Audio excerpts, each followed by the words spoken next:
અરે મજાક નથી કરતો, પણ સાચું કહું છું. તમારા સંબસ. અરે તમે મારા સમ ના ખાઓ, મારે હજુ ઘણું જીવવાનું છે. આ મારા બહેરી છોકરાનું ધ્યાન કોણ રાખશે પછી? એ વાત સાચી તમારી. એ બધું છોડો, તમે મને પહેલા એ કહો કે આટલા બધા ખુશ કેવી રીતે રહો છો? કહ્યું તો ખરું, સુખ લૂંટ્યું એટલે.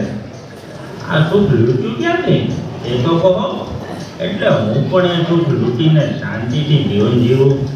કેમ, એવું તે શું થયું કે અશાંતિ છે?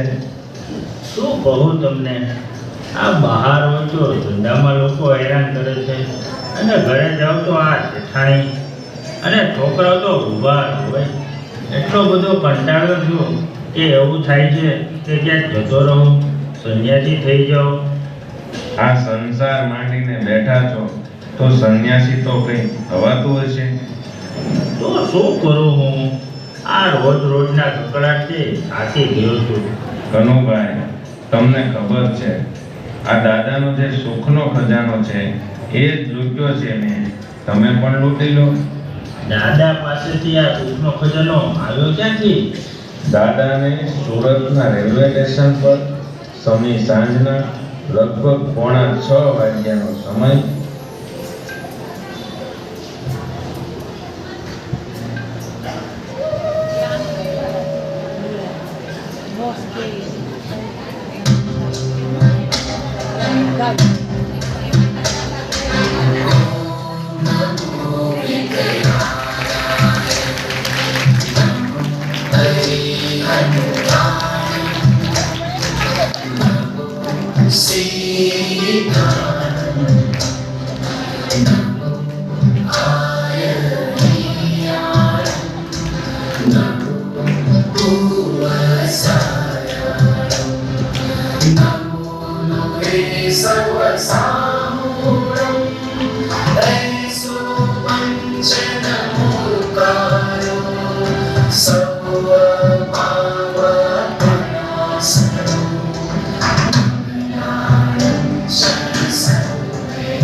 જોયું, આવી રીતે દાદાને જ્ઞાન પ્રગટ થયું અને સુખનો ખજાનો મળ્યો.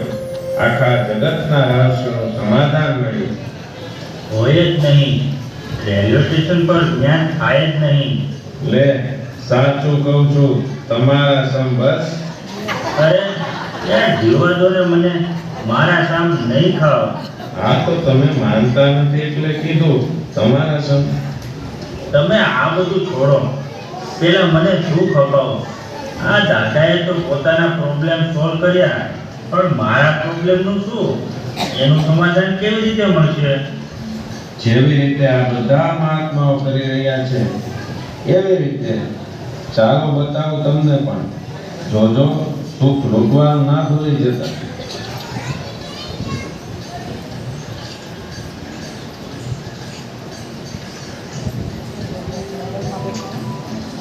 મારે નથી રમવું તારી સાથે, તો દર વખતે ચીટિંગ કરે છે. હા, મેં ક્યારેક ચીટિંગ કરે, તું હારી જાય છે એટલે આવું કરે છે. તું જા અહીંયાથી, મને તારી સાથે નથી રમવું. અરે વાહ, મારી ફેવરેટ બુક આવી ગઈ. દાદા કહે છે સામેવાળા માણસને દુઃખ આપે તો આપણે ક્યારેય સુખી ન થાય. જો સામેવાળા માણસને દુઃખ આપે તો આપણને દુઃખ જ મળે, અને જો સામેવાળા માણસને સુખ આપે તો આપણને સુખ મળે. અરે યાર, મારાથી આજે બહુ મોટી ભૂલ થઈ ગઈ. અરે જય, I am really sorry. આજે હું હારી ગયો તો મેં બધું તારા પર નક્કી દીધું કે જે ચીટિંગ કરી છે. પ્લીઝ મને માફ કરી દે. હું હવે આવું ફરી ક્યારેય નહીં કરું. It's okay. આપણે બે બેસ્ટ ફ્રેન્ડ છીએ. તને માફ કરી દઉં. ચાલ આપણે બે રમવા જઈએ. હા, ચાલ રમવા જઈએ. થેન્ક યુ સો મચ દાદા. આજે તમારી આ ચાવી કામ આવી ગઈ. આ બાળક કઈ ચાવીની વાત કરે છે? જે ચાવીથી એણે પોતાનો પ્રોબ્લેમ સોલ્વ કર્યો. પણ એને તો પોતાની ફેવરેટ બુક વાંચીને સોલ્વ કર્યું. તો એ સાચું છે? ના હવે એવું. એ સાચું છે. તમારા સંભસ પાછા તમે મારા સમ ખાધા, તમારા સમ ખાવ ને. તમે માનતા નથી કે હું સાચું કહું છું. પેલા એ કહો કે આ ખજાનો લૂંટ્યો કે નહીં? હા હા, લૂંટ્યો. ચાલો આગળ સીન 2 માં બતાવું, પણ યાદ રાખજો કે લૂંટવાનું ના ભૂલતા. હા હા. મમ્મી, આજે જમવામાં શું બનાવું? એક કામ કરને, પૂરણપોળી બનાવો. કેટલા સમયથી બનાવી જ નથી. મજા આવી જશે જમવામાં. પણ મમ્મી, મને વિચાર હતો કે સરસ ફુદીનો આવ્યો છે ઘના કાકાની વાડીએથી, તો પાણીપુરી બનાવી. ના ના, હવે પાણીપુરી તો કઈ ખવાતી હશે. તું ઈ રહેવા દે, તું પૂરણપોળી બનાવ. પણ આજે મને ઈચ્છા હતી કે પાણીપુરી બનાવું. તને એકવાર કીધું ને પૂરણપોળી બનાવ.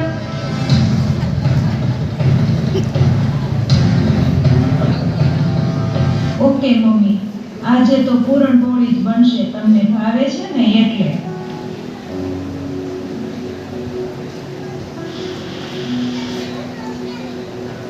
તમને બધાને થતું હશે કે અચાનક મને શું થયું. ખાલી એડજસ્ટમેન્ટની ચાવી વાપરી છે. તમે પણ ટ્રાય કરજો. એડજસ્ટમેન્ટની ચાવી? એ નવું પાછું શું આવ્યું અને શું આ કામ કરશે? તમે પણ વાપરીને ટ્રાય કરજો.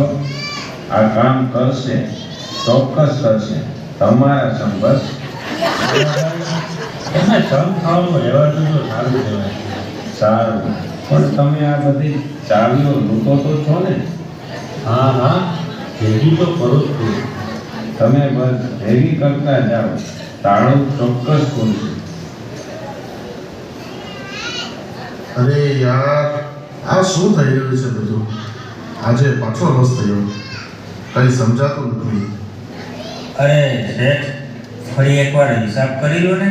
આજે તો પ્રોફિટ જ હોય. કેટલી વાર કહું છું, તમે બધા શું કરો છો? થોડું ધંધામાં ધ્યાન રાખો. રોજ આટલો બધો લોસ થતો રહ્યો તો એક દિવસ આ દુકાન વેચવાનો વારો આવશે. ક્યાં ગઈ મારું લેપટોપ? અરે, આ 70,000નો હિસાબ હજુ મળ્યો નથી. અરે, આ લેપટોપમાં શું છે? આ ક્યાંથી આવ્યું? જોઈતાનું શું છે? પૂજ્યશ્રીનું. જે બીજો કોઈ પરિણામ ના મળતું હોય તો પછી ડેસ્ટિની પર સંપૂર્ણ ભરોસો કરી શકાય? ના, એની બદલે વિજ્ઞાન સમજો. એ બધો પ્રયત્ન કર્યા પછી નથી મળતું તો એવું સમજો ટાઈમિંગ પડતા નથી, પુણ્યનો ઉદય નથી. ઘણા ધંધામાં જોયું હોય ને તો નુકસાન જ થયા કરે. 1 વર્ષ 2 વર્ષ. એટલે હવે શું છે ભાઈ, આ બધા નુકસાન થાય છે એટલે તારા અવળા ટાઈમ ચાલી રહ્યો છે. ખરાબ ટાઈમ ચાલી રહ્યો એટલે તું ધીરજ પર. જેમ રાતનો ટાઈમ હોય 8 કલાક કાઢવા પડે કે નહીં? રાત્રે 2 વાગે તમે મમરા અને ચણા લેવા જાઓ તો મળે તમને 200 કિલો પકડી મારે લોકો. દિવસમાં અરે હીરા લેવા જાવ તો મળે. તો તે રાતનો ટાઈમ ચાલે. તમારો ખરાબ ટાઈમ ચાલતો હોય તો ધીરજ પકડો, સંકોચાવ. એટલે પ્રયત્ન જો અથાગ કર્યા પછી પરિણામ ન મળતું હોય તો માણસે પ્રયત્ન ઓછા કરી દેવાના. થોડું ધર્મ, ભક્તિ, સત્સંગ વધારો. ધંધામાં મંદી તો સત્સંગ મંદીજી કરી નાખો થોડો વખત.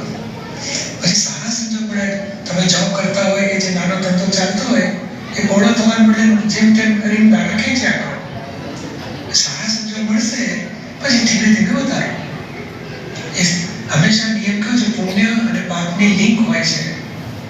પુણ્યની લિંક હોય ને તો પછી ક્રમે 50 પછી 51 આવે, 51 પછી 52 આવે, 52 પછી 3 આવે, અંતરાલમાં ક્રમ મળ્યા કરે. અને પાપની લિંક શરૂ થાય ને એટલે 51 પછી 5 આવે, 5 પછી 22 આવે. લિંક તૂટી એટલે સમજવાનું કે આ સંજોગ બગડ્યા કરે છે અને પાપની લિંક ચાલુ થઈ છે. એટલે ધંધા બંધ કરી દો અથવા તો જે છે ત્યાં જ ઉભા રહો. વધારો નહીં, દેવું કરીને પૈસા ભેગા કરીને ઓળા નાતા હો, જેટલું છે જેમ તેમ કરીને દાડા ખેંચ્યા કરો. આ સત્સંગ વધારો, ધર્મ વધારો, ભક્તિ વધારો. અને આ ખરાબ ટાઈમ પૂરો થતો હોય છે. 2 વર્ષે 3 વર્ષે 4 વર્ષે એ સારો ટાઈમ શરૂ થાય. પછી ધીમે ધીમે નોર્મલમાં આવે આપણાથી. કેટલી સરસ વાત કહી છે આમાં. તો ખોટો ચિંતા કરી રહ્યો હતો. ખરાબ સમય છે તો સારો સમય પણ આવશે જ ને. અને અત્યારે ઓછું ચાલે છે તો ધર્મનું જ કામ કરી લઉં.